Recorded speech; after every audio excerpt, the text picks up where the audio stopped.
فرمائیے. قبر کے متعلق جو سوال ہے. اس کے متعلق؟ قبر کے متعلق. اچھا میں قبض کے متعلق میں آپ تو دانتوں کے ڈاکٹر ہیں، آپ کو قبض سے کیا تعلق؟ ایک تو قبر پکی کرنے کے متعلق کیا ارشاد ہے؟ حضرت صلی اللہ علیہ وآلہ وسلم کی قبر تو کچی تھی، اور آپ کے زمانے میں پکی قبریں کرنے کا کوئی رواج نہیں تھا، لیکن پکی قبر کی مناہی بھی کہیں نظر نہیں آتی. اصل میں حکمت یہ ہے کہ قبر کو سادہ رکھو، اور مٹی میں جب انسان دفن ہو گیا تو اوپر غلاف چڑھانے سے کیا فرق پڑ جاتا ہے. لیکن اگر حکمتوں کے تقاضے ہوں تو اینٹ لگانا منع نہیں ہے. اس کی وجہ ہے بعض ممالک میں بارشیں بہت ہوتی ہیں، وہاں اگر قبر کو اس طرح چھوڑیں تو کچھ دیر میں دھل کے سب صفا ہو جائے گی. اور بعض دفعہ جو تابوت امانتاً رکھا جاتا ہے ارد گرد اگر اس کو پکا نہیں کریں گے تو سوراخ ہوں گے، جانور گھس جائیں گے، وہ چند مہینے کے اندر اندر وہ اس لائق ہی نہیں رہے گی لاش کے اٹھا کے کسی اور جگہ دفن کیا جائے. اس لیے ربوہ میں بھی یہ رواج رہا ہے، قادیان میں بھی تھا، کہ ایسی صورت میں ارد گرد پکی دیوار بنائی جاتی ہے، اگرچہ اوپر صرف مٹی ہوتی ہے. تو پختگی کے ساتھ یہ شرط نہیں کہ اوپر ہی کی بحث ہو صرف. میں مثال اس لیے دے رہا ہوں، اس کے چاروں طرف اس کے نیچے جب پختہ کر دیا اور اس کا جواز ہو گیا تو اوپر بھی اگر ضرورت پیش آئے تو مذائقہ نہیں. لیکن اصل روح جو ہے وہ ہے سادگی، اور مٹی کی قبر سے زیادہ پیاری اور کوئی چیز نہیں. حضرت مسیح علیہ السلام کی قبر کے ارد گرد اینٹوں کا ایک تھوڑی سی منڈیر سی بنا دی گئی ہے تاکہ بارش کا پانی آ کے اس قبر کی مٹی کو نقصان نہ پہنچائے. جو گھلتی ہے اس کو تھوڑا تھوڑا پھر پورا کر دیا جاتا ہے، مگر اصل شکل وہی ہے مٹی کی. بس حضرت صلی اللہ علیہ وآلہ وسلم کی سنت کے مطابق مسیح علیہ السلام کی قبر کو بھی مٹی کا ہی رکھا گیا ہے. لیکن جو انہوں نے بعد میں اوپر غلاف چڑھائے ہیں یا عمارتیں بنا دی ہیں اس میں کوئی نقصان نہیں ہے.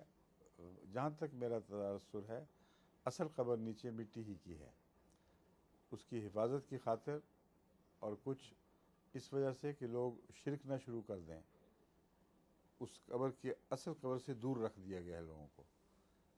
اور سب سے پہلے جو حفاظت کا سوال پیدا ہوا تھا وہ سلطان صلاح الدین ایوبی کے زمانے میں اٹھا تھا، کیونکہ اس وقت ایک فرینچ شہزادہ تھا حملہ آور جو بہت ہی بدفطرت تھا، غالباً فرینچ تھا لیکن ہو سکتا ہے انگریزی ہو، مگر مجھے فرینچ یاد ہے.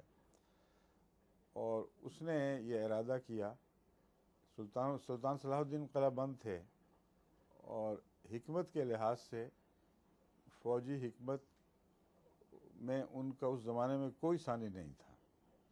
اور تمام مورخین یہ ماننے پہ مجبور ہیں کہ ڈپلومیسی اور فوجی حکمت کے لحاظ سے صلاح الدین کا کوئی جواب نہیں تھا. اس کی ذاتی طاقت یا اس کے مجاہدین کی ذاتی فوقیت نہیں تھی یورپین حملہ آوروں پر، لیکن اس کی اسٹریٹجی لاجواب تھی. اس نے ایسی جگہ پناہ رکھی کہ جہاں اگر دشمن گھیرے میں لاتا ہے تو اس کو پیچھے پانی میسر نہیں. اور اسی طرح بہت بہت سے ایسے کارنامے کیے جس کی وجہ سے اس سے لڑنا کوئی معمولی بات نہیں تھی، عام بات نہیں تھی. ایک شہزادے نے بدبختی سے یہ فیصلہ کیا کہ میں محمد رسول اللہ علیہ وسلم کی قبر اکھیڑتا ہوں جا کے اور اس کو نقصان پہنچاتا ہوں. تو پھر یہ لوگ نکلیں گے، پھر یہ نیت تھی یا جو بھی تھی یا ویسی بدتمیزی تھی. تو اس وقت پھر صلاح الدین ایوبی حرکت میں آیا ہے بڑی تیزی کے ساتھ، اور اس کے رستے سب وہاں کے بند کر دیے گئے. وہ نامراد ہو کے واپس لوٹا. پھر اس کو سزا دینے کے لیے یہ جو واقعہ میں نے پہلے بیان کیا یہ بعد میں پیش آیا، خاص طور پر اس کو سزا دینے کے لیے ایسی جگہ اس نے سرک کر پناہ لے لی جو پانی اور دوسری ضرورتوں سے پوری طرح بھرپور تھی. اور اس شہزادے کی فوج کو پانی میسر نہیں تھا اور اس نے گھیرا ڈالا ہوا تھا اور دور دور تک پانی نہیں تھا. بس صلاح الدین ایوبی نے اس کے ہر حملے کو ناکام بنا دیا جو پانی کی خاطر وہ کسی پانی واٹر ہول جس کو کہتے ہیں کسی پانی کے چشمے تک پہنچنے کے لیے کوشش کرتا رہا، یہاں تک کہ فوج پیاس سے بلبلا اٹھی اور ہتھیار ڈال دیے۔ یہ بڑا دلچسپ واقعہ لکھا ہے لین پول نے بھی اپنی تاریخ میں کہ جب یہ پیش ہوا ہے شہزادہ تو اس کو کسی نے اس نے پانی کی طرف ہاتھ بڑھایا، کسی نے گلاس پکڑا دیا تو سلطان ایوبی نے تلوار مار کے اس کو پانی کو گرا دیا۔ مصنف یہ سوال اٹھاتا ہے کہ سلطان صلاح الدین ایوبی کے متعلق کہتے ہیں، یعنی یورپین جو لکھنے والے ہیں محققین مورخین وغیرہ، کہ اس کا کردار تمام مسلمان جرنیلوں سے وہ اول سے آخر تک شمار کرتے ہیں، اس میں وہ خلفاء سے دشمنی تھی ان کو، اس لیے سلطان صلاح الدین ایوبی کو ان سے بھی بالا قرار دیتے ہیں اپنے کردار اور خلق کے لحاظ سے۔ تو وہ کہتے ہیں کہ سلطان صلاح الدین ایوبی کے اوپر صرف یہ داغ ہے کہ اس نے اس کو پانی نہیں پینے دیا، لیکن یہ مورخ لکھ رہا ہے کہ یہ ان کی ناسمجھی ہے، کوئی داغ نہیں ہے۔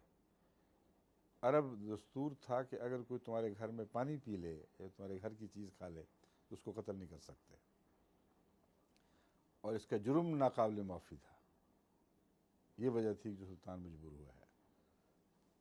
تو یہ ہے ساری صورتحال۔ وہ قبر جب رسول اللہ صلی اللہ علیہ وسلم کی قبر پر حملے کا خطرہ ہوا اور یہ احساس بیدار ہوا کہ یہ تو پھر کوئی خبیث کسی وقت کو شرارت نہ کر لے، اس وقت ارد گرد مضبوط دیواریں بنائی گئیں، اور غالباً یہ سلطان صلاح الدین ایوبی کی حکم سے پہلی دفعہ ہوا تھا، مگر اگر وہ نہ بھی ہو کوئی اور بھی وہاں شہزادہ ہو۔ زنگی کے بارے میں آتا ہے جی کہ اس کو خواب میں دکھایا گیا کہ دو یہودی جو ہیں وہ حضرت صلی اللہ علیہ وسلم کی قبر کے لیے سرنگ کھود کر، ہاں لیکن وہ بھی ہوگا، مجھے بھی یاد آ گیا، آپ ٹھیک کہہ رہے ہیں، جی لیکن یہ واقعہ اپنی جگہ بھی ہے کہ اس کو ری فورٹیفائی کرنے کی طرف توجہ پیدا ہوئی تھی اس وقت۔